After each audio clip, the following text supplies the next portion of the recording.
Vamos agora tratar de uma consulta que envolva duas tabelas. Sem nos preocuparmos ainda com produtos, vamos olhar a tabela Pessoas e a tabela Compras. Eu quero saber quem comprou, quanto gastou, quando comprou. Por exemplo, eu tenho neste exemplo que o Rodrigo Lozina fez uma compra em 19 de maio de R$ 500 e uma compra em 19 de maio de R$ 200. E que Pedro fez uma compra em 20 de julho de 2018 de R$ 300. Ou seja, eu quero fazer uma consulta unindo esta tabela e esta tabela. E eu sei que o ID pessoas de compras é equivalente, ele representa o valor que está em ID em pessoas. Aqui o ID é o que nós chamamos de chave primária.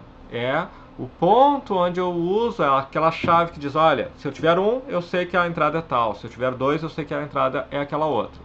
E o ID pessoas é o que se chama de uma chave estrangeira. É uma chave, mas não para esta tabela. Para esta tabela, tendo este número, eu tenho uma entrada nesta outra tabela. Então vamos trabalhar com pessoas e compras. Depois faremos pessoas, produtos e compras. Pessoas e compras, então vamos ver na interface. Aqui, SQL. Eu vou fazer um select asterisco from pessoas inner join compras. E eu vou apenas rodar aqui. O que ele fez? Pessoas e compras. O inner join é um agrupamento. Depois vamos ver outros tipos, que é o left join e tal. Inner join. Eu estou pegando uma tabela e juntando com a outra.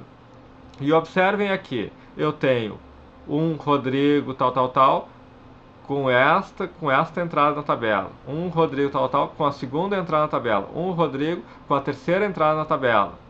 O Pedro, o João, a Maria. Na verdade, eu tive 12 retornos. Eu tinha 4 entradas na tabela pessoas e eu tinha 3 entradas na tabela de compras. E ele juntou tudo e fez 12. O que ele fez? Não é assim que nós vamos usar, mas isso é importante para entender como funciona o inner join. O inner join simplesmente juntou esta tabela com esta. Ele pegou, ok, para esta entrada eu vou juntar com essas três. Ele criou uma nova tabela que tem o 1, o Rodrigo, Lozina, etc., com o primeiro produto, com a primeira compra, com a segunda compra, com a terceira compra, certo? Aí ele pegou o segundo, o Pedro, e fez a mesma coisa. Então, se essa tabela tivesse 10 e essa tabela tivesse 10, eu teria 100 entradas, 10 de uma para cada uma do outro. Isso é importante vocês entenderem, porque o inner join ele está multiplicando uma tabela para outra. Para cada uma entrada de uma, ele tem todas as entradas da outra. Para a próxima entrada de uma, ele tem todas as entradas da outra. Para que isso serve? Nós já vamos ver na sequência. Mas esta compreensão é importante porque, eventualmente, você tem uma tabela de 2.000 entradas e uma outra tabela de 1.000 entradas. Se você fizer simplesmente o inner join, você vai ter uma tabela com 2 milhões de entradas. E se essa tabela tiver 1 milhão de entradas e essa tiver 1.000, você vai fazer uma tabela com 1 bilhão de entradas.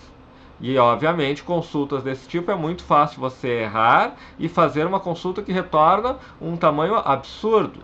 Mas isso é só para entendermos como o inner join funciona, porque, na verdade, nós não usamos exatamente ele puro assim. Nós não usamos select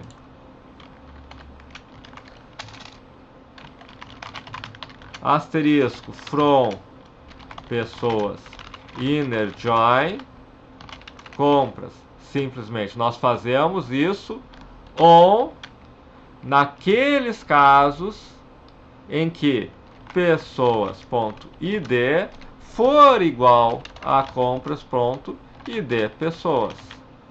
Ou seja, eu estou juntando as duas tabelas, mas não estou juntando tudo das duas tabelas. Eu estou juntando tudo das duas tabelas em que este ponto se encaixe com este. Então eu tenho este encaixando aqui, este encaixando aqui, este encaixando aqui. Todos os outros ele ignora. Eu não vou juntar esse pessoa com uma compra que não é desta pessoa. Eu só vou juntar se pessoas.id for igual a compras.id pessoas.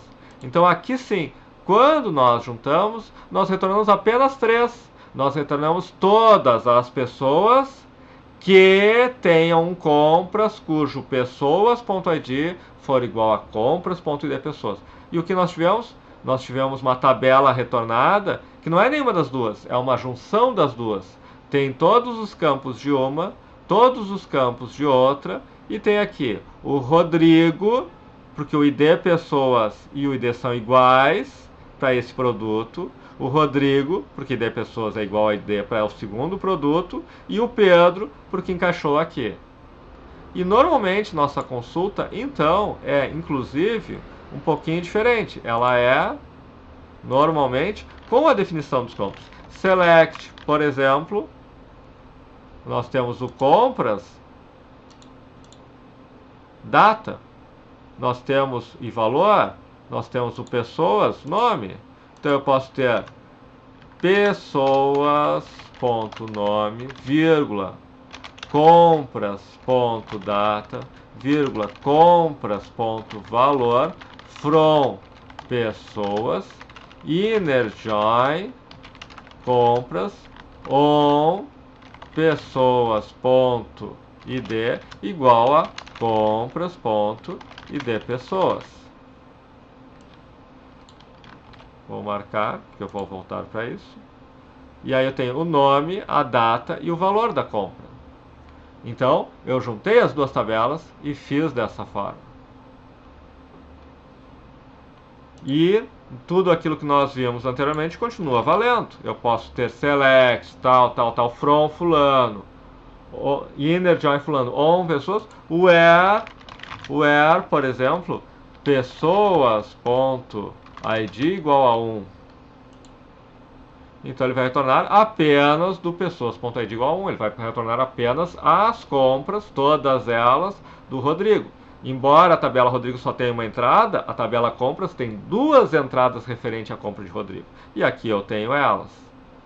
Então, aqui eu estou fazendo uma consulta juntando duas tabelas, usando o inner join, que junta uma tabela com a outra, e o on, que define as situações em que uma tabela é juntada com a outra. No caso, com o pessoas.id igual a compras.id pessoas.